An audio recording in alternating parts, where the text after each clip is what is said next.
Wednesday, July 7th, and this is the Hendrick Hudson School Board of Education meeting. Can I have a motion to open the meeting, please? So moved. Second. All in favor? Aye. Can we start with the Pledge of Allegiance? Pledge allegiance to the flag of the United States of America and to the republic for which it stands, one nation, under God, indivisible, with liberty and justice for all. I'm now going to turn the meeting over to Carmen for our reorganization portion. Good evening, everyone. Can I get a motion to approve the reorganization agenda? So moved. Second. All in favor? Aye. Aye. Oh, sorry. The first thing that we are going to do is we would like to administer the oath of office to the Superintendent Joseph Hochreiter. I, Joseph Hochreiter, do solemnly swear that I will support the Constitution of the United States and the Constitution of the State of New York, and that I will faithfully discharge the duties of Superintendent for the Hendrick Hudson Central School District according to the best of my ability, effective July 1st, 2021 through June 30th, 2022. Thank you, Joe. The next, I am going to administer the oath of office for myself. Well, Harvey Koch. I, Harvey Koch, do solemnly swear that I support the Constitution of the United States and the Constitution of the State of New York, and I will faithfully discharge the duties of District Clerk for the Hendrick Hudson Central School District according to the best of my ability, effective July 1st, 2021 through June 30th, 2022. Next, I would like to administer the oath of office to the newly elected Board Trustees. Jennifer Bacher. I, Jennifer Bacher, do solemnly swear that I will support the Constitution of the United States and the Constitution of the State of New York, and that I will faithfully discharge the duties of Board of Education Trustee for the Hendrick Hudson Central School District according to the best of my ability, effective July 1st, 2021 through June 30th, 2024. And next, our newly trustee, Alexis Bernard. Sure. I, Alexis Bernard, do solemnly swear that I will support the Constitution of the United States and the Constitution of the State of New York, and that I will faithfully discharge the duties of Board of Education Trustee for the Hendrick Hudson Central School District, according to the best of my ability, effective July 1st, 2021 through June 30th, 2024. Congratulations.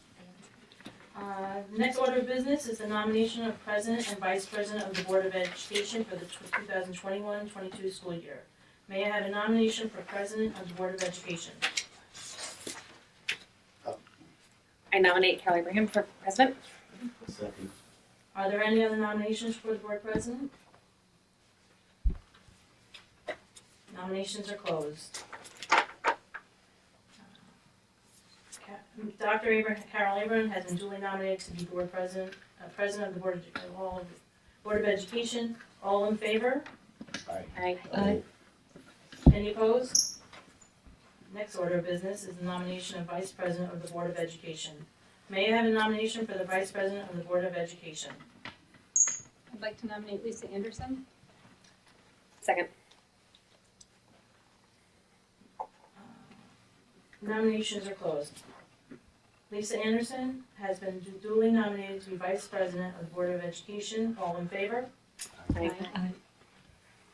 As Vice President of the Board of Education. Any opposed? At this time, Thank you. I would like to administer the oath of office to the President of the Board of Education, Carol Abraham.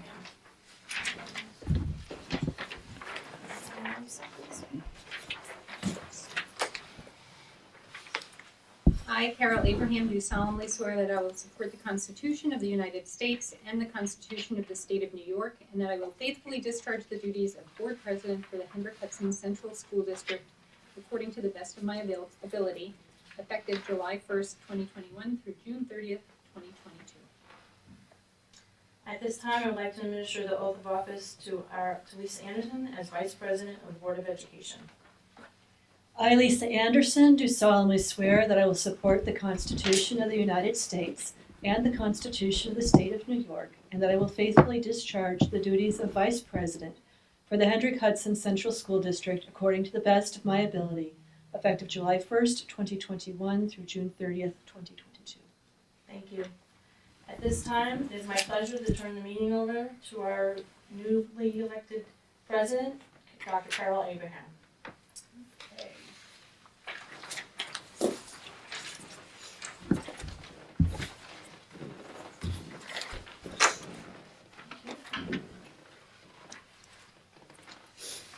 I have to find the regular agenda, hang on. Carmen, did we approve the consent agenda for the reorg meeting? No. Okay, so let's take one step back before I take over. Yes, we did. Because I wrote down here, yes. Okay.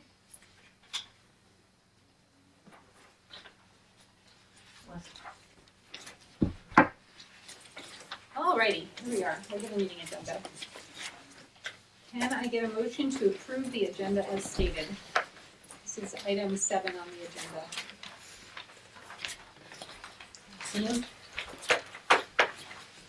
Can I get a Second. All in favor? Aye. Does anybody have anything to pull this evening from our consent agenda? Can I get a motion to approve the consent agenda? So moved. All in favor? Aye. And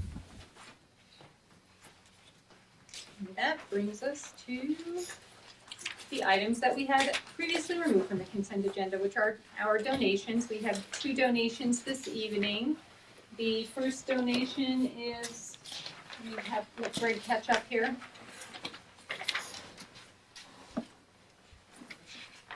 First donation is a donation from the Barbara Katzenstein Scholarship Fund for $50. This is a recurring donation and very generous. The Office of Special Education has received donations in the amount of $50 to be utilized to pay for partial summer camp funding for students with significant handicapping conditions. Thank you very much to those donors. We also have a donation totaling $1,000 for Project Lead the Way. The New York Presbyterian Hudson Valley Hospital Center has made the following donations for the Project Lead the Way Biomedical Science Program. With $500 for program initiatives and $500 for the purchase of a laparoscopic training simulator, including a suture model. That's very exciting. So thank you to New York Presbyterian Hudson Valley Hospital Center. I would love to play with the laparoscopic training simulator myself. Can I get a motion to approve those donations, please? So moved. Second. All in favor? Aye. Okay, that brings us to our audience comments section on non-agenda items. At this portion of the meeting, we do welcome the public to make comments on non-agenda items. And to maintain an orderly meeting, the board has established the following guidelines for those wishing to address the board. Each speaker should sign in with the district clerk prior to commenting. When called, each speaker should step up to the podium and state their name and affiliation, if applicable, prior to starting their comment. Letters, petitions, or other written materials should be handed to the district clerk. Each speaker is permitted 3 minutes for their comments and must be recognized by the board president. All comments must be directed to the board president. The board will listen to comments but will not necessarily debate or discuss items. Operational matters will be directed to school administrators for handling. The board is not permitted to address personnel or individual student matters in open session. The board may limit repetitive comments in order to give time to others wishing to speak, as well as to maintain meeting efficiency. The board expects comments to be made without interference from the audience and in a civil manner. And as you know, while we were able to do virtual meetings, we were also able to do virtual public comments. Since that has been eliminated, public comments now by open meeting law must be made in person at the board meeting. Do we have anybody this evening? We do not. Thank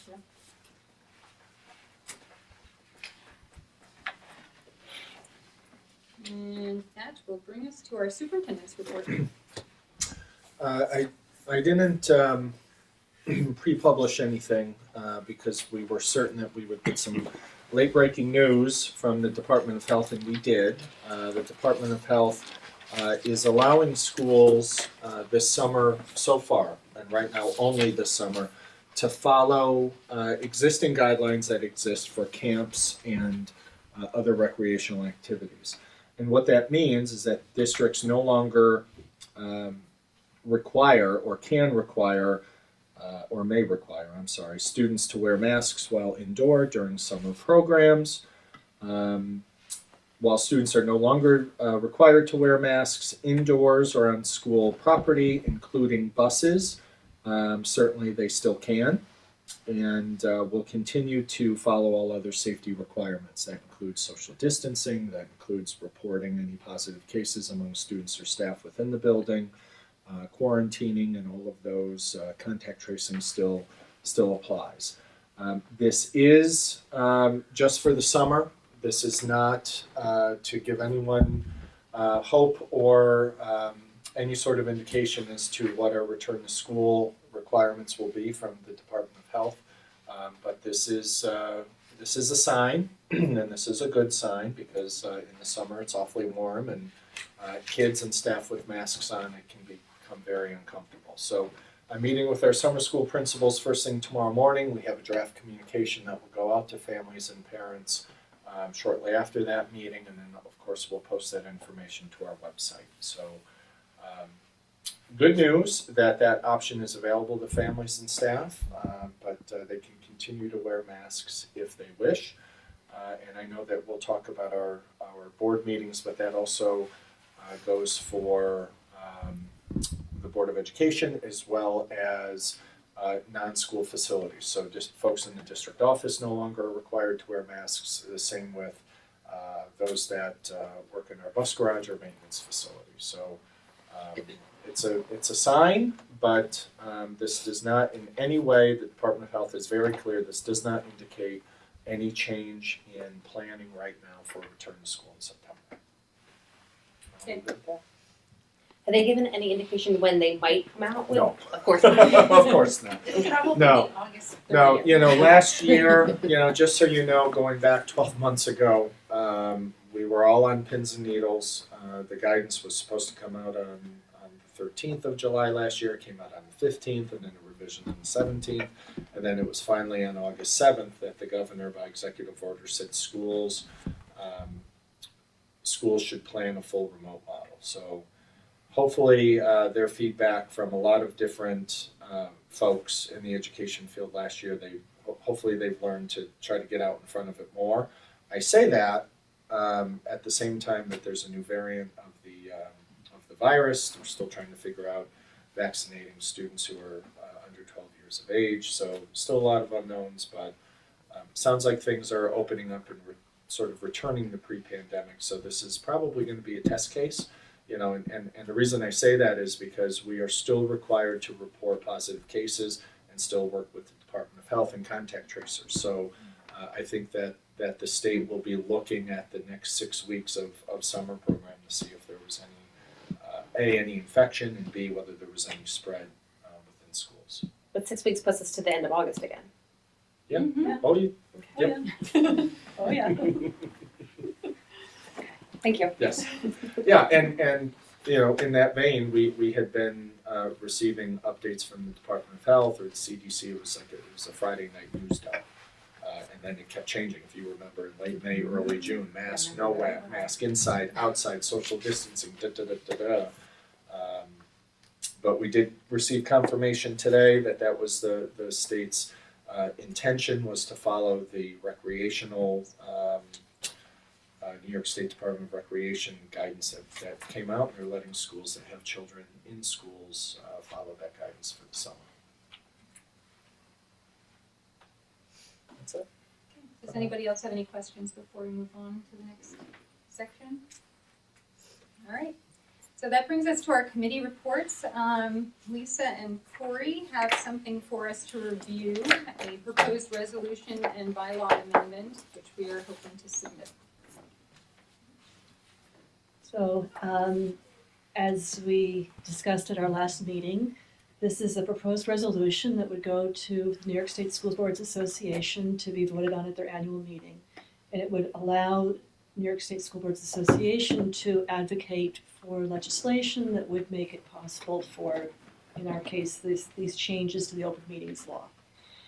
Without the resolution, they aren't permitted to advocate for those things. It has to be, by voice of the entire membership, just to give you a little bit of background on how that works. So this resolution is something that Corey came up with, and it's a result of the meetings we've had and some of the requirements of the open meetings law.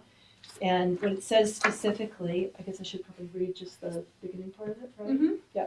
The open meetings law be updated to allow school board trustees to attend meetings remotely without disclosing their location, without permitting public in-person access to an individual trustee's remote location. Currently, open meetings law does state that you have to disclose your location wherever you may be if you're meeting remotely, and you have to invite the public in to participate with you or to watch you participate in a video conference type of meeting. And we feel, Corey feels, I feel, and Carol, I believe too, that this is, really not a useful requirement to have any longer. Corey, did you want to add anything to the thought process? No, I think that's, Yeah. you're spot on. I think the Zoom meetings went well. I think we got good feedback. People were engaged. We should be able to participate remotely if someone's on vacation or not feeling well. They could still participate in meetings if we were able to do this. With the open meetings law the way it's written right now, it's archaic, to say the least. So I think this would be a great thing if we could get that passed. And I appreciate all your support with this. Right, and Lisa and I don't know who else was able to attend the webinar on open meeting law. It was this past week, but it was kind of an interesting discussion on why your home is required to be open for meeting viewing. And it was partly because some people, this initially was a phone-in type thing, so you wanted to be able to see the person actually participating in the meeting. Now we have video conference capability. But also to make it so that people who did not have access to video or internet or digital media to view the meetings would still be able to participate and see the meeting being held in every location.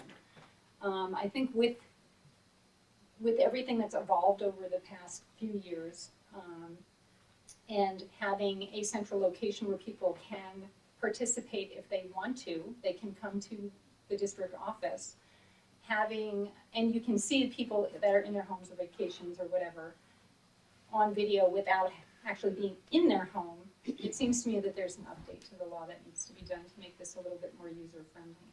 As the law is written now, you have to open your home.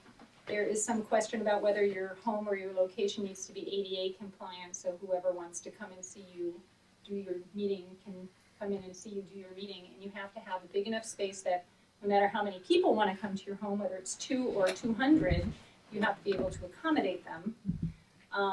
And whether if you're in a hotel, you have to open your hotel room, things like that. So that was where we started talking about it, and it seemed like it would be a good thing to advocate for kind of an update on that. Not getting rid of having in-person meetings altogether, but just making that an option in a more user-friendly way. And it seems like there's For getting, individual members. yeah, it seems like there's getting to be at the state level some disagreement. They're failing to come to a unified feeling on whether there should be remote meetings, entirely remote meetings allowed any longer, or, and there is some debate about that. And we wanted with our resolution just to kind of avoid all of that and make it so that if there is remote participation allowed, then you don't have to disclose your location and you don't have to allow the public in. Yeah, I think what had happened when we started talking to other districts, right, they kept expanding what we'd written. Yeah. Then they got lawyers involved and started putting legalese into it. Yeah. Right. And I think we just all kind of put our foot down and said, this is just ridiculous. This is what we want. Let's streamline it. Let's get it done. Right. We And put wanted it to to keep it simple. Yeah. Keep it simple, because I think there'll be a lot of agreement on those specific requirements, and I'm not sure that we're going to be able to come to an agreement on when meetings should be allowed to be remote and when they should be allowed to be in person. I think that's getting into another realm that we don't need to with this. The one thing I've been thinking about since I sent this forward to all of you is maybe adding in just 3 words, in that resolved section, so that would be to attend meetings remotely via video conferencing without disclosing their location. Because it seemed like that's not in there right now. Oh, yeah, it was in one of our, It wasn't It was in earlier. one of the I think- iterations. Yeah, it was, Yes, I but there's think been we so put many that of back them, it didn't make it into this one, but if via that's video okay. conferencing, I Yeah, think is via important, video because I conferencing. think just via telephone is not adequate. This just says on the board docs, it just says attend meeting remotely. Right, so we need Right, to so correct that. I'd like to add the words via video conferencing. Attend the meetings remotely via video conferencing, Okay. if that's okay with everybody. Does anybody have any questions or thoughts about this? So just to be clear, this is, our voting is just to put our support behind New York State School Board Association to advocate on our behalf and other districts with the state to try to get this passed. Right, and it's not even gonna get to that point yet. What this does is it makes it so that in the fall meeting, the meeting that's the big one for the NISBA organization, all these resolutions that have been proposed will be debated about and will be discussed and will be voted on. If it makes it through that process and it is voted in the affirmative, then it would be allowed for NISBA to advocate for this. Yeah, it's still a So, really it's still a slow ways away. process. Yeah. But by voting on it tonight, we're just saying that our school district wishes to have this resolution submitted for consideration for the organization to forward up to NISBA to vote on as an entire region, entire state to advocate for. Yeah. Does that make sense? And I think Mary Pat had also made some comments like about making sure that we allow the public to do the same. And I think when we started to add that in, that's when it started to get Yeah. complicated and started to be, it kind of got out of hand with the other districts. Right. So we went back to our original proposal, let's get this done first, because we can still have the public here, and the public can still be on video and still be in Zoom and still participate, but they've got a central location to go to. Right. And I would love to open it up for people to do Zoom too, but I think making this more complicated is just gonna make it take even longer, you know? Yeah. I'm And less not, likely that it'll pass. Exactly, Yeah. exactly. I'm That was just our not a concern. fan of complexity when it comes to school districts and school law because it takes so long to get things done. It's silly. I mean, it really is. Like this should be, give it to NISBA, and NISBA should start advocating on our behalf next week. Are right? you And that's not the way it works. are you worried that other districts maybe won't support it because it's not equal for public participation? Was that some of the pushback you were getting from other districts? No, that I think they that could. the public should have the same rights that we as trustees No, have? they were just adding like 3 or 4 different points in that they were advocating for, and we wanted to just get the main point through. So they Okay. were making it more complicated and less likely to pass, Okay. and we decided that it should be streamlined so our main point might pass. I'm just wondering if when it gets to the fall meeting, if someone brings up the argument that how we can't support something that is only good for the trustees and that we're not allowing it's not equal Well, for it the might public be. I mean, participation. It might It's- be. That could it's- Then they definitely can add, It's fine if they to wanna it add at that point. Okay. Right, and then, so this gets through, then our next step could be to advocate for that next step, right? Because you don't wanna complicate things. And it might keep- be other school districts are advocating for public to be able to be on video conference too, and NISBA can combine those things Okay. once they get wide approval that that's what their membership wants them to advocate for. Keep in mind, this is already, I don't know what you want to call it, law, that we can do it, but we have to open up the location to other people. Right now, the audience doesn't have that capability. Okay. So we're kind of tagging on to an existing Right. It's a piece. bigger jump for the public. Yeah, that's, it's not, doesn't even exist. Okay. Thank you. Yeah, So I guess I'd like to make a motion that we forward this resolution to NISBA. Yeah, not yet? No. Okay, So we're sorry. done with discussion? Do Oh, you sorry. guys have any Sorry. questions? Because we kind of looked at this a little bit at the last meeting too. No, that helped. That all clarified for sure. Absolutely. Okay. So can I get a motion to propose this resolution and bylaw amendment? So moved. I'll second. All in favor? Aye. Any opposed? No. Okay. Thank you very much. Thank you to Corey and Lisa for doing the footwork on this. That's excellent. Lisa, as you may know, is our advocacy representative as well. Okay, that brings us to our presentations and discussions. Let me take a step back. Does anybody else have committee reports? That was the only one I knew about tonight. Okay, so that brings us to our presentation and discussions, of which we have none. Correct? Okay. So we are going to move on to our policy reading. This is a second reading of the door hardening policy, policy number 5470. And the door hardening policy states that the New York State Education Department has permitted schools to allow vision panels to be covered and doors to be barricaded in an emergency. Ordinarily, classroom stair and corridor doors must have vision panels to allow visual access into the next space. Additionally, all doors must not be blocked. Proposed waive meeting. I would say read, this is So so short is that and the whole new. thing? No, it's, she's halfway done, but I would I thought we suggest already read. read this. We did already It's new and it's important, and it's short. It's Okay, very short. all right. In emergency situations, staff may temporarily cover door vision panels and temporarily block doors to slow an intruder's access, as described in the building level emergency response plan. This policy authorizes district employees to cover door vision panels when necessary and to temporarily block doors to ensure an adequate safe zone within school buildings in the event of an emergency. Okay, so we are open for discussion. Does anybody have questions, comments? Who wrote the policy? This was written by BOCES and our safety consultants that work with us in BOCES, Alteris. So Is they, BOCES our main source for school policies, for new policies and policies that need to be modified? This is our main source. NISBA, and then So BOCES does- is second. So does NISBA have a version of this, or? I don't know. We didn't check with NISBA. Because I just know there's like a standard body that proposes these frequently, especially new policy. I'm just wondering what they had to say. Yeah, I mean, usually NISBA will respond or send out draft policies that are required, and then we just, rubber stamp them because they're Right. required or they're optional.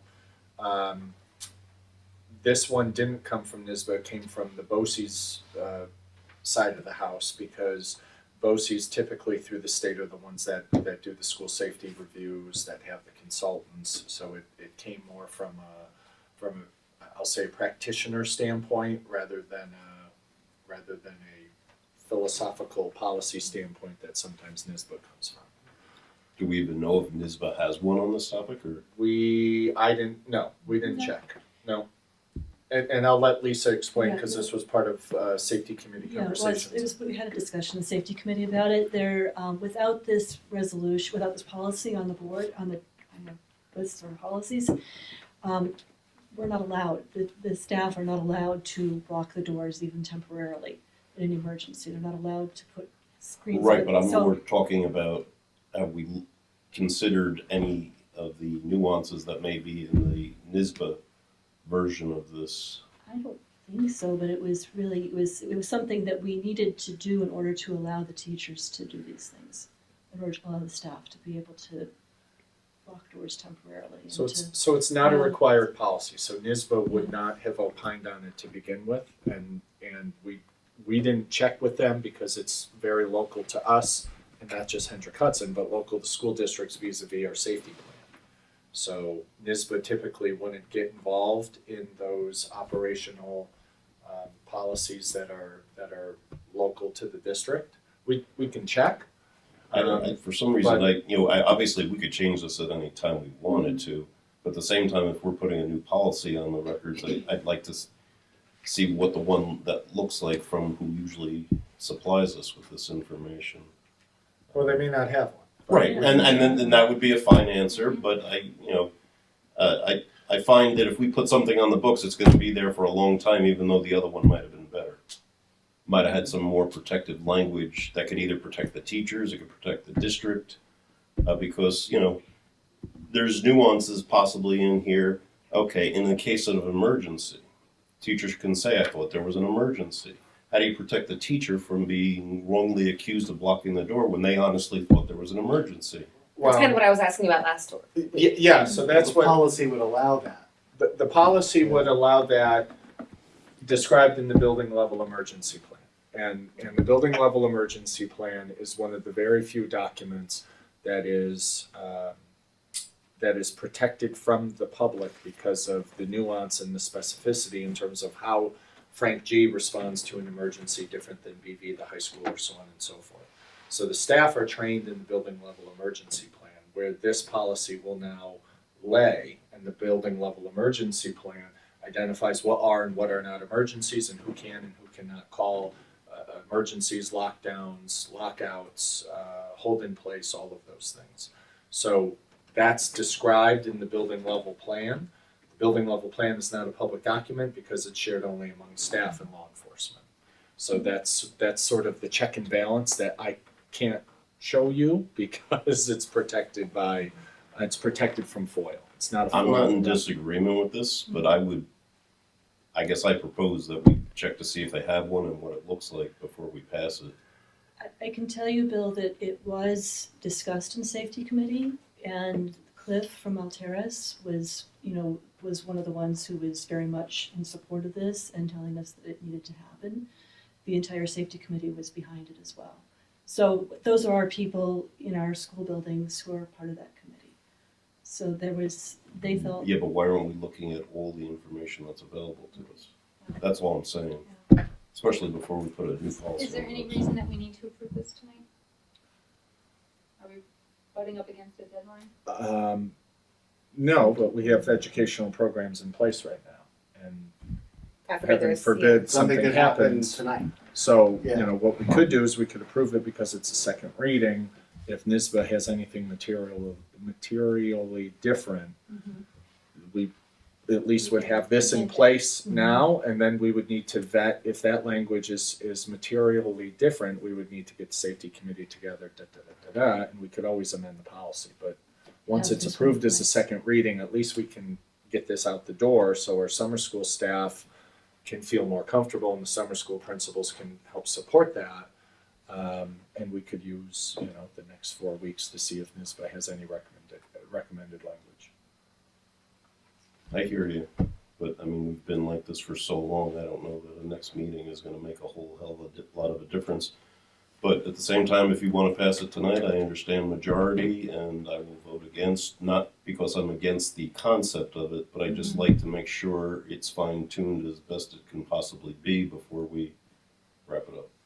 I have a question. Yeah, when you guys propose a new policy like this, and let's just say you voted and it passed, the next step is you immediately get it out to the schools, and the teachers and the staff are immediately updated and trained on what they should be doing and shouldn't be doing and how to do it. Yeah, It's quick turnaround. So something as specific as this, with safety training, yes, all staff have to go through mandated safety training. They take mandated virtual video training online, as well as have to go through all of the school-specific safety steps from practicing. And your Right. kids may have come Yeah. home and said, we had to practice this, that, and the other thing. So yes, there's a lot of that, and that typically happens the first 2 or 3 days of school when staff arrive and the kids aren't there yet. But the summer crew that's in there now, would they be updated so that they could actually? Yep. Because that's what Bill's saying. Yeah. Yeah, this would go out tomorrow. And is there any? I'm sorry, I'm asking a lot of questions. No, ask Um, away. That's why you're here. Is there? So let's just say you voted tonight and we passed this, but we go back and do some more homework and there's improvements that can be made. Can that just be done? Is there any reason why we can't? I mean, safety is so crucial, right? Why you can't do this and then improve upon it in 2 weeks or in a month or what have you? Yeah, That's okay. so if we were to approve this and this bill, with this caveat saying, I get it, I agree, I wish, we had NISBA Sure. weigh in on it. I can be in touch with NISBA, send them our policy and say, do you have any recommended changes or do you have a recommended policy? Right. They may not, and in fact, that I don't think they do. Otherwise, we would have received it by now because we get those regular updates.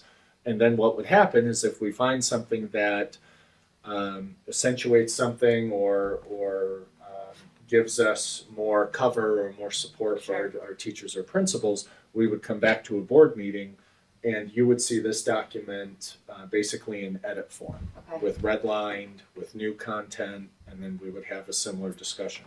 Because this is a new policy, we have to it sits before the board and the public for 2 meetings. Okay. Because it's brand new.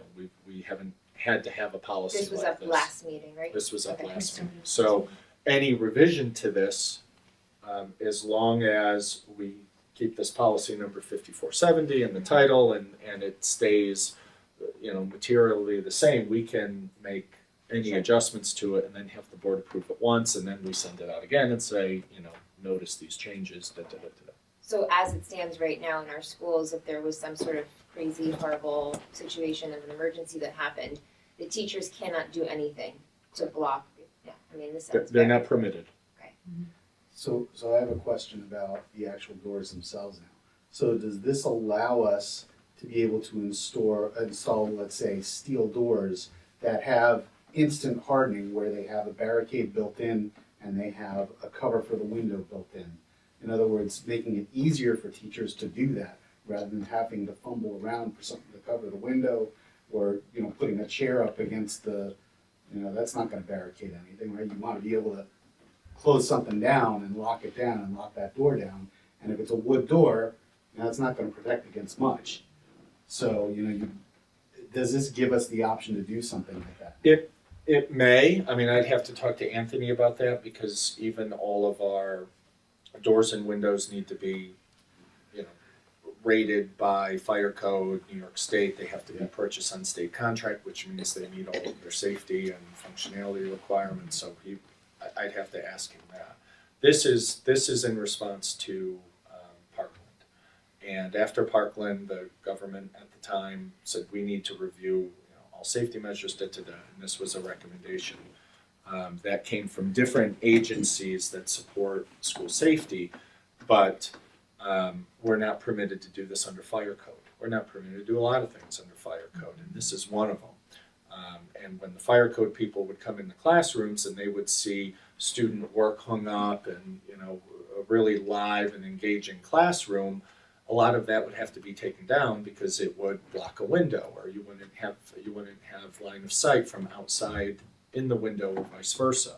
So this policy gives us the local opportunity to give that permission to teachers or staff to take those steps that may violate fire code, but that the state education department recognizes and permits, given the school emergency, which is outlined in the school safety plan. So what happens, putting in a policy that's directly violating fire code?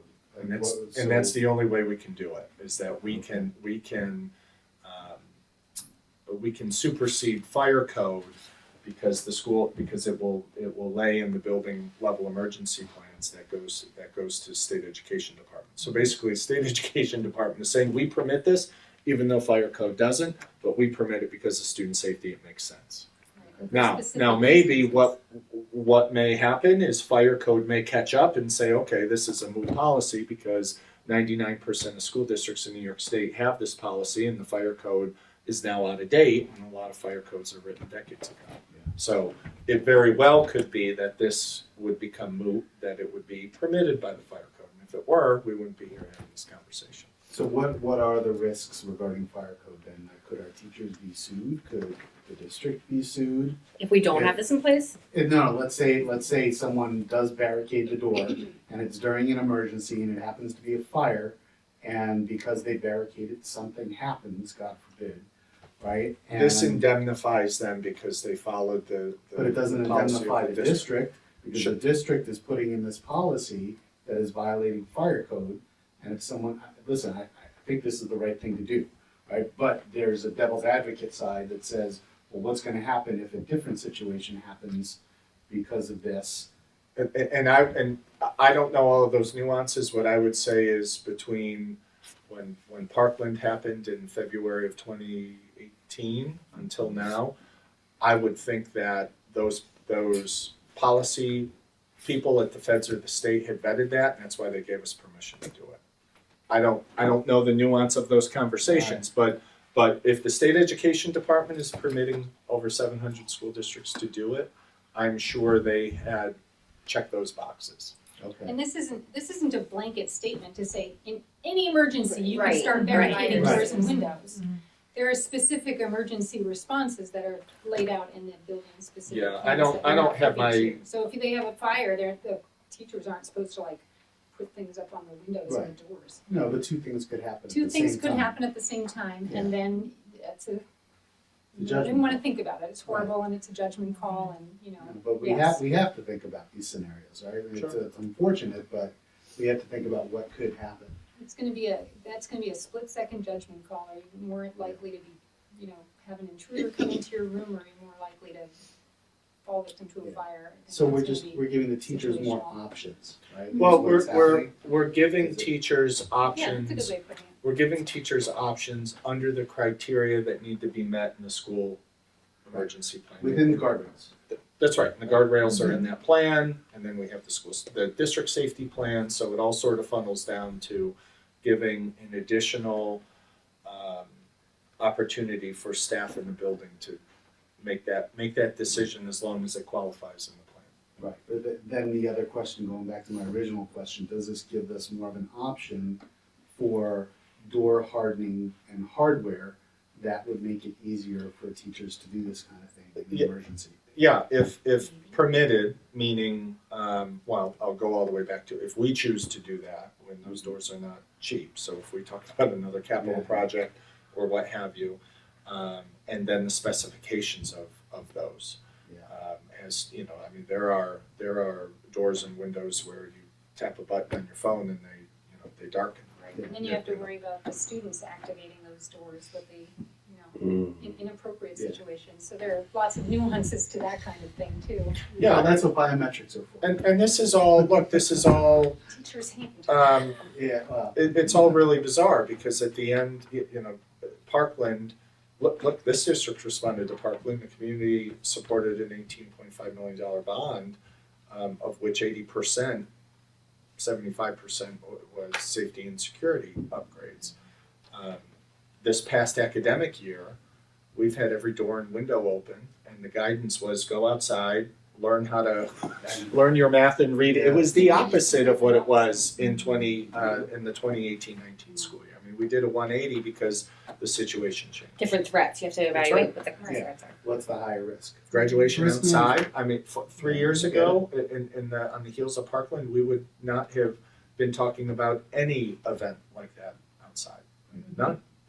You know, and this year, it worked in every building, and you know they're planning already for next year about how to keep the same vibe or whatever. So, and the only reason I say that, Corey, is we're pretty well departed from Parkland, and the state education department doesn't give permission like this without them going through having a lot of conversations and channels with the Sheriff's Association, the state police, you name it, because all of those folks have our building emergency plans. Okay.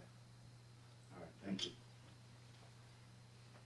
So if you want to approve, I can talk to NISBA and see what they have to say or see if they have recommendations, and if they don't, I'll let everyone know and we'll leave it alone, and if they do, the policy committee can review it.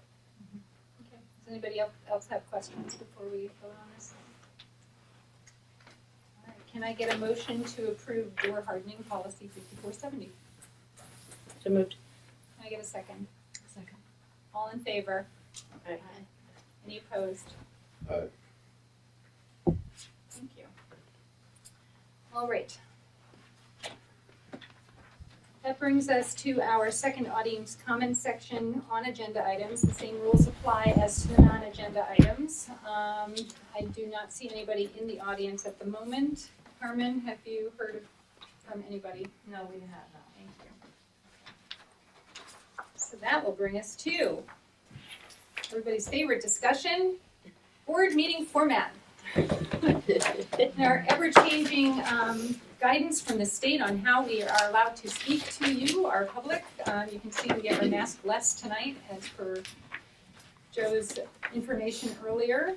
We are live streaming, we are not on Zoom tonight, but as the board knows, that may change. We don't currently have a room that's large enough for us to be 6 feet distance without masks and allow a significant number of people into the room, never mind the rest of our administrative staff and presenters. As far as current open meeting law goes, we can have presenters and other people talking to us via Zoom or presenting via Zoom, not to use presenters too many times. But board members need to be present, as we had discussed earlier with our resolution. The public does need to come in and make statements in the boardroom. They are not, as per current open meetings law, allowed to make public board comments via Zoom or any other video conferencing media. And that is to eliminate the possibility of preferential treatment. You know, people have better electronic setups in their home and they're able to video conference in versus somebody else who may not have the same facilities in their home or have the wherewithal to do that. It's to kind of level the playing field, or that's what I understand from the open meetings law lecture that we went to. Correct me if I'm wrong.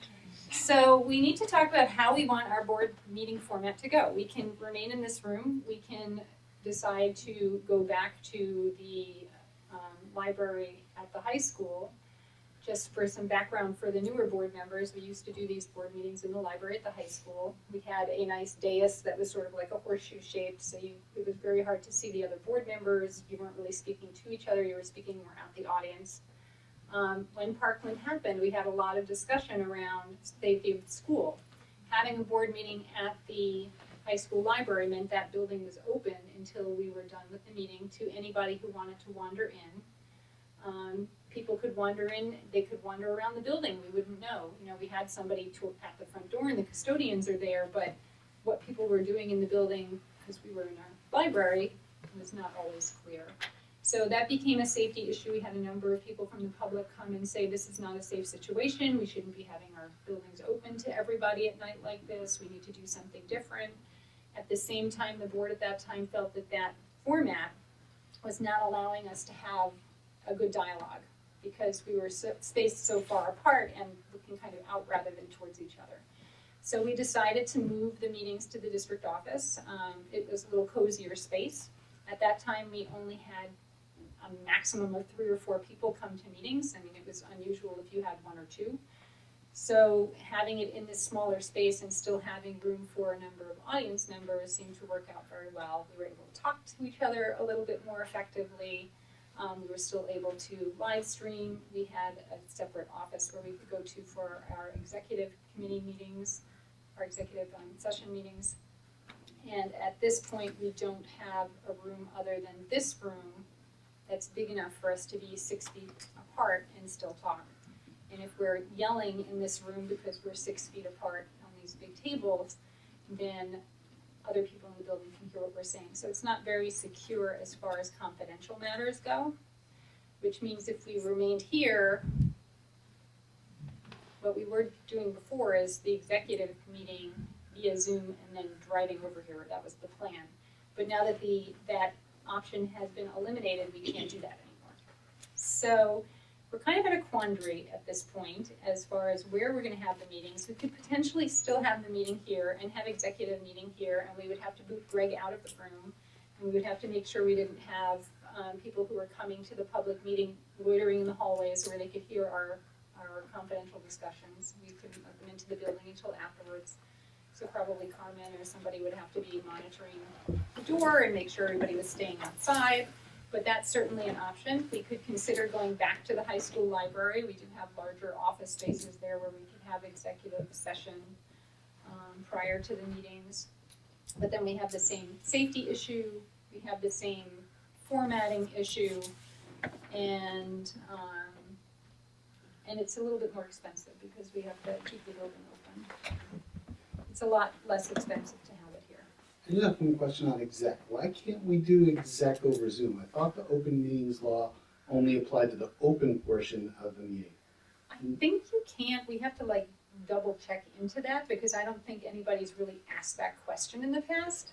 But as far as I know, you have to open the meeting in person. So we would have to come here, open the meeting, then we'd have to go somewhere else, like back home, onto Google Meets, And then we'd have to come back here again for the public portion of the meeting. So it's really cumbersome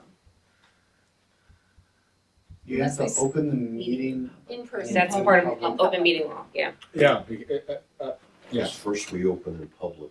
I mean, then unless- we go to Let exec. me go exec. and I'm being kind of goofy here, but not to go back to your resolution, that's another reason that would support your resolution is to start the meeting virtually, right? Yeah. Everyone in their home, start the meeting for purposes of going directly into executive session. Right. But the function of opening the meeting and closing the meeting under open meetings law pre-pandemic means we need to be here, it needs to be recorded, and only people present can vote by way of quorum to open or close the meeting. So the same goes if executive session were at the end of the meeting. You know, if it were, Right, we have were to done come and back had for executive close. session, we would go to wherever, have executive session, and have to come back and close the meeting. It's goofy, but that's the way it is. And Corey, I know that you'd like to keep doing the Zoom format. We certainly, I know me as board president, I know all of us would really like to keep these meetings really accessible. And having the video right in front of your face seemed to be really user-friendly. Except during presentations, because they could not see us or our reactions or anything but the presenter and the slide during presentations. And normally with these live streams or videos, you can see the whole board and who's asking questions rather than it bouncing back and forth. So That's a really good point. That's a really good point, that the audience at home is getting just such a narrow scope of actually what's happening when we're using Zoom. I didn't think about that. I'm more with my problem with the Zoom. I didn't think it was weird to talk into the camera, but the only one person being able to talk at a time, I thought it stunted the conversation. Where sometimes when you're brainstorming, it sounds like we're talking over each other, but I see that as more collaborative discussion. And when you have to only one person can, I thought that was very awkward. And 3 having weeks ago. Zoom here is not going to solve that problem, as we saw 2 weeks ago. I actually thought the fact that only one person could talk at a time was great. It was, Okay, I thought that it was fantastic because we didn't have to worry about someone being interrupted. We didn't have to worry about someone talking over someone else. Everyone got to say their piece before they moved on to the next person who spoke. So I thought it actually. Most of the time. I would say that it was actually more conducive to good conversation. right, generally speaking, there should only be one person talking at a time and someone should not be interrupting them. Now, we're having a nice back and forth here, but we did the same thing via Zoom.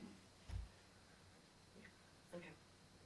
I like being in person, I like being able to see everybody, and I would like to continue to do this. The big, which we're going to be, obviously, because of open meeting law. But the big question is gonna be, do we wanna have laptops in front of us so that we're Zooming at the same time? And as you know, when we did this with Greg last time, that presents a little bit of a difficulty with the muting and unmuting and who's speaking and who's not speaking. It's a little less organic. Yeah. If your microphone doesn't work, it's. Yeah. That's right, that's right. A little But dance. that will get better over time. It It was will. the first time It will. we did it. Yep. And I think that as we start to do it more, it would get easier. And I just think that trying to be empathetic towards the public, if they have more options to see us and to participate in these board meetings, I think Zoom is more conducive to that than a single camera wide angle lens. And I don't know how the audio is coming through on this. If it's easy to hear people, it might be easier to hear me because I'm closer to the mic versus Carol. Mike's over Yeah, there. I know there's a mic there too. So I don't know if We- it's easier. I haven't And heard Corey, it we yet. used to have lapel mics, I know. and we abandoned those because everybody would cover them with their hand or turn them off Or whisper and to or each other. whisper to each other Or and have tap side them, or you conversations. hear a heartbeat, or yeah, Right, I and it remember. was better audio if people were using them, but nobody used them, and it was very frustrating. So that having the mic on the table, I think, is a much better situation. So you guys have been observing the meetings rather than participating in them. What do you think? How have they been going? Do you have any feelings on how they should? Viewing wise. No, I mean, I like being able to see everyone's individual faces versus like in this situation, if you're mostly talking, like they're mostly seeing the back of our heads. I was Right. thinking the same exact So, thing. I mean, Think I about don't- this. They're seeing the back of our heads the entire. The I could entire sit there and time. they could see the back of my head. Actually, I'm thinking the camera should more likely, or be two cameras, one in the front and one in the back, because when you two talk a lot, so you should obviously have a camera pointing at you. Is that just an observation, or is there? Not to give Judgment you- there. Okay, all right. Okay. I mean, And I then certainly when wouldn't we're- mind flipping the room so that I could see what's on the screen, because I- it's less you know, convenient to be sitting That's a here really, also. I had the same exact comment. Anyway, I'm sorry, didn't No, I was just trying I to mean, support what you were saying. But I understand. I understand both views. I do think I like seeing individual faces, but the presentation piece is true. I don't know. Is there a way to modify it so you can see the presentation with faces, or no? Is With that the not Brady possible? Bunch crew? I mean, if you have the whole screen with, 9+ faces, Yeah, you got nothing. it's kind of hard to show a full presentation at the same Well, time. there's two windows, right? And I think you can do a gallery view in one, and you could do the presentation in the second. So depending on how you have it set up, there is a way to do that. Yeah, can't you just make the presentation another view? I think it'll be really good to see what we're seeing look tonight like too tonight. with this setup. To see if we're getting good audio, to see if how the video is, are our faces, your faces, my faces also. You mean my bald But- spot that everybody's watching the whole Yeah, time? yes, Right? to see how that That's what goes, I'm talking about? Okay. and see what we think about that. But there are a lot of options. Does anybody else have any ideas or options or? Yes. Yeah. Patiently Go, waiting. go. A few thoughts, Greg. One for you. You had explained to us the technology and the 2-microphone system you're using tonight. Is there any way to merge that technology and the Zoom technology for video, so only these 2 mics are the only mics being utilized? Turn off the mics on the laptops and let the laptops use the video. Can you merge those two to work effectively? Yes, I can. Because that would save a lot of the issues we're talking about with who's talking, turn it on, turn it off. Okay, so that's, Yeah, because a lot of people will call into Zooms and use their phone audio versus the computer audio when they have glitchiness going on. I'm all in favor of continuing individual Zoom, which, I'm with Corey, we should not go backwards on that.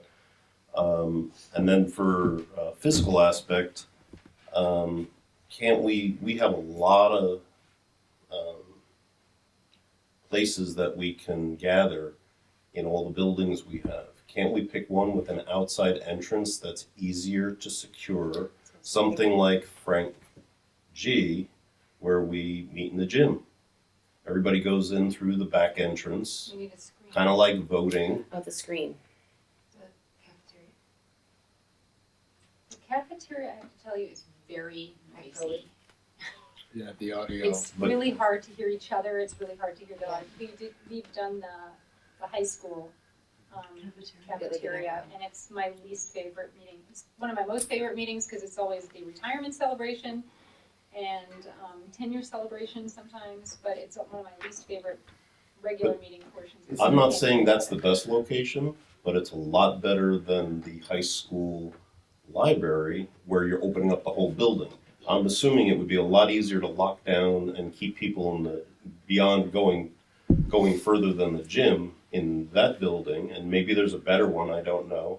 And is there a location in that building we can go to a private office for executive session?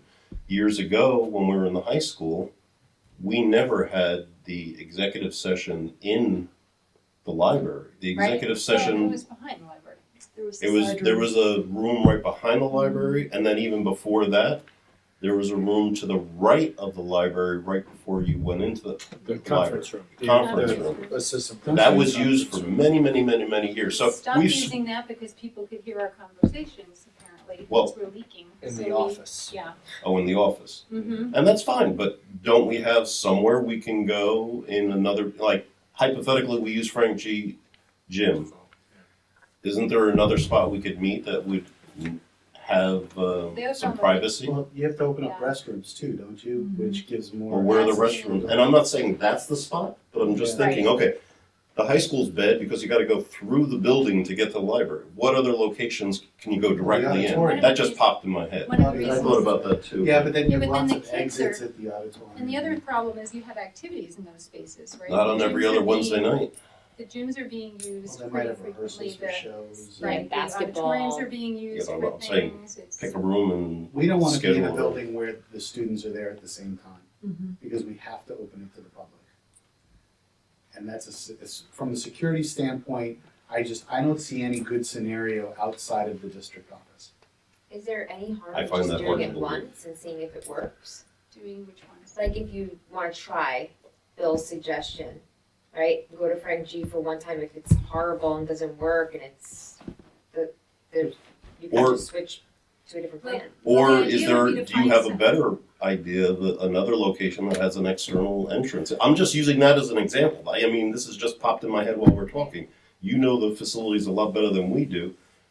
There's gotta be others. Or could we So partner with the Alexis- public library? Yeah, Alexis, the idea would be to have a location that we can do continually. So if we have to pick something that we're gonna be able to use during the school year. So if we next time use the Frank G. Lindsay cafeteria, and then we can't use that during the school year, then that's not doing us any good. So we have to, the library is a There's decent also a we- much idea, bigger but- cost associated with opening up a school than doing this, right? Oh, yeah. So, you're talking about probably 10,000, I think we calculated around $10,000 to $15,000 a year versus, a few hundred here. And at one point we did, I think in that conversation, we spoke with the library, and they also would incur costs that they would have to pass on to the district because they shut down either at 8 or Oh, 9. right. and- They did Okay. check on 8 o'clock in the night. I mean, ideally, restrictions are gonna be eased more and more and more, and we're gonna be able to get closer and closer and closer together again. And we won't have to worry about the distancing piece. So I think doing the Zoom with Greg's audio is a good thing to try. And having presenters and anybody besides us zoom in. Right. Yeah, and the rationale for that is the more people we have affiliated with the district in this room, we just take up more space. And there's no way, based on open meetings law, to allow the public to zoom in with questions, is that correct? That is correct. Okay. So they have to come here in person. Now, again, that's to register their comment at the meeting. Anyone can send an email or call or whomever, but, it depends But on. not during the meeting. Right. But it wouldn't get read You during can't, the like- meeting. Right. None of the trustees should have phones on their desks that are operational and texting people during the meetings. If you need a phone on your desk for emergency situations, that's one thing, but we're supposed to be present at the meeting talking to each other, not getting external input from people on what their opinions are about what we're discussing. I take offense to that because quite often I don't have a computer in front of me, and a cell phone is a small computer Oh, nowadays. that's true. And frequently I've used it to look up stuff when I want to question the presenter or Joe or you, and I've used that many times. So I And guess to what be told to put it away is so inappropriate in this day of technology. You're absolutely correct. And the point I was trying to make is that I the hear public should not be emailing us or Cor- texting that I- us that I- to 100%. ask their questions. And But so we you're can still absolutely take correct. notes Most on of the time I phones. have my laptop in front of me too, which, is, as you pointed out, very accessible. Yeah. And So- looking up stuff is great. I Can we can go back do to some Zoom? homework. We can do a facilities check to see where we can find a big space for all of us to be present with enough room for the public that also has security with regards to entering and exiting as well as restrooms, and that has a space for us to have exec session. it would be great. Have us meet in the cafeterias of our elementary school so everybody can appreciate the condition of them, So or lack thereof. So a number of years ago, and I'm going back to like 2013 or 14. That was a very, very brief discussion. To use the public's presence in different Awareness. schools to be aware.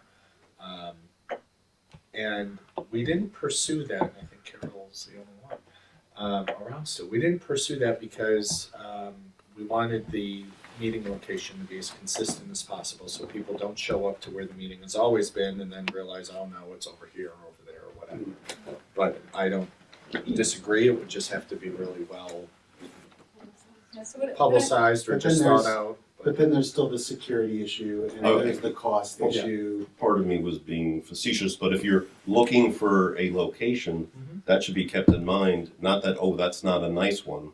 That shouldn't be the reason why we don't meet there. That should be a more important reason why we meet there, so people can appreciate that some things need to happen and, So what I'm hearing is we have two basic options. Correct me if I'm wrong. So we either remain doing the meetings here, we don't let public in until after exactly kick Greg out. And we use our laptops to Zoom from here, and we have all of our presentations, everything done via Zoom.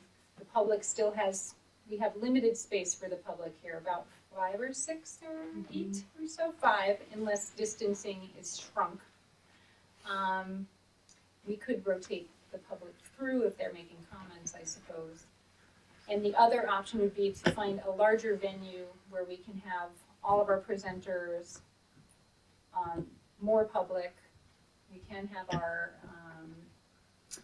we can have our exec in a different building. So do you guys have a feeling which way, try to work things out here or try to do a larger space? Do you have a preference? I'm not a fan of the other spaces only in schools because of security issues. what if it's an external entrance though? If there is one that gives access, that doesn't have other exits, because I mean, most of the gyms have more than one entrance. Like once you go in, let's say it's got an outside entrance, there are usually multiple other entrances that people could walk through to get into And the the rest of the gyms are building. well utilized. Yeah, the other piece is, Corey mentioned that we would need to cost out any overtime, because there's significant setup and breakdown, even when we were just in the library. That big long table, we'd That's take right. all the library tables away, and if we're in the gymnasium, we'll need to bring in chairs. And a Minimally. screen and a table and Oh, yeah. podium. And then we're not gonna have this, I mean, I like being able to see everybody. I do too. Like when we have a meeting, it feels more like a round table, right? Mhm. Versus when we sit all in the, it's, when you go on a date, you're sitting facing each other, you're not sitting on the same side of the table, right? Because it's Right. easier to talk to each other. So, yeah, so I'm not a fan only because of the security issues, because of the cost issues, and because I don't think we get the right interaction. Lisa? I'm not feeling really strongly one way or the other. I can see the benefits of both sides.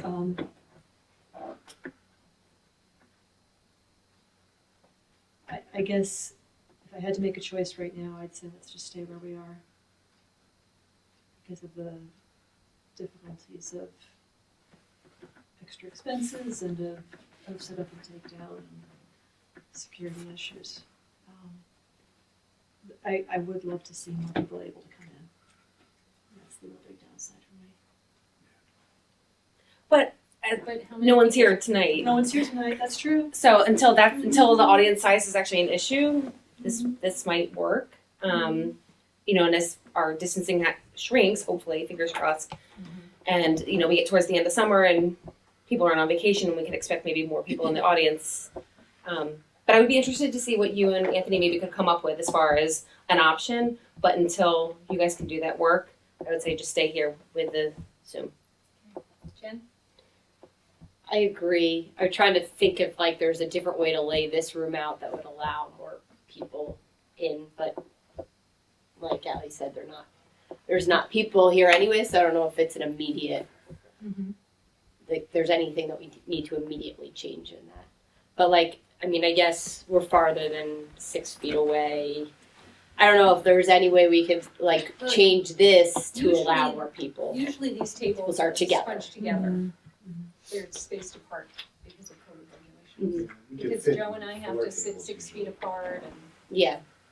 we're 6 feet I like to sit closer to the apart. So I think I would say here for now until we really vetted a solution at a school. It does make me nervous going, unless we could prove, like risk out that there'd be no security issue. Alexis? Yeah, good. You're good? Yeah, I Stick think, with your- I think so, and I think that you just, may have to change as things change, but that's kind of the name of the game these days, so. Right? Pivot. Yep. All right, so what I'm hearing is we'll keep the meetings here for now. We'll try them next time with everybody on laptops and Zoom, okay? With central audio. And we'll see how that comes out. Two cameras, we'll hear 2 cameras. I love to Yeah. do. Can you do that? Can you do three? One in the front, one, yeah, you got the gist of it, then.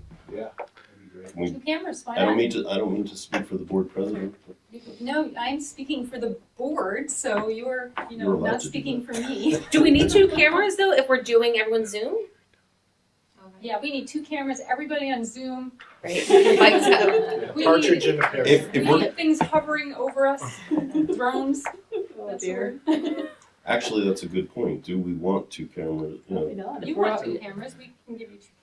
No, when we have a presenter, how are we gonna do that? Are you gonna have a laptop for the presenter, or? They zoom Presenters in. are zooming They're on in. Zoom. Oh, they're They're zooming, already so Presenters are that'll be zooming in. taken care of. The only So I people don't who think would we- be at the podium would be the public who want to make public comments. And I would, And you would You have Capture have a them, laptop for them. Yeah, we don't need the wide angle anymore. Right, so the cameras, the front and back camera concept goes away, but yes. and I don't think we should ever go back to that per se, but if we do go to a single camera, it should be at a minimum a to go 2 to a camera. single camera. It should be a Zoom. 2 camera, two single cameras. How about no laptops? How's that? And no individual Yeah, if the laptops go screens? away, it should be Yeah. a minimum of 2 cameras front and back. You could probably set up like an individual camera at each station. A laptop. Well, Yeah. yes. A Yeah. laptop. Or most people have them anyway, they're not cheap. Yep. But yeah, those little cameras, These guys I don't know if there's any benefit to those Versus versus a a laptop. I don't know if there's any benefit. Yeah, I don't know. They're about the same. It just wouldn't take up as much You'll need- table space. You'll need a laptop to put it on, so it's at That's your right. You get a little eye stand level. and a ring light, so that we're all well. So we look nice. Oh dear. Yeah. Okay, All right, I think so- that's- All right, so we're back to Zoom. Okay, back to Zoom Yeah. in the room. Zoom in the room. Zoom in the room. So I'm glad we had this discussion again, because it was important to me to include your opinions being board members. Thank you. Yeah, definitely. So I think we have a plan for our next meeting at least, and as the Department of Health and whoever changes our requirements, we will change along with them. And hopefully improve things along the way. Does anybody else have any new business for the board? All right, can I get a motion to close the meeting, please? So moved. Second. All in favor? Aye. Have a good evening. Our next meeting is, I don't even know when the next meeting is. 3 weeks from today. August 4th. August 4th. Our next meeting is August 4th. Thank you.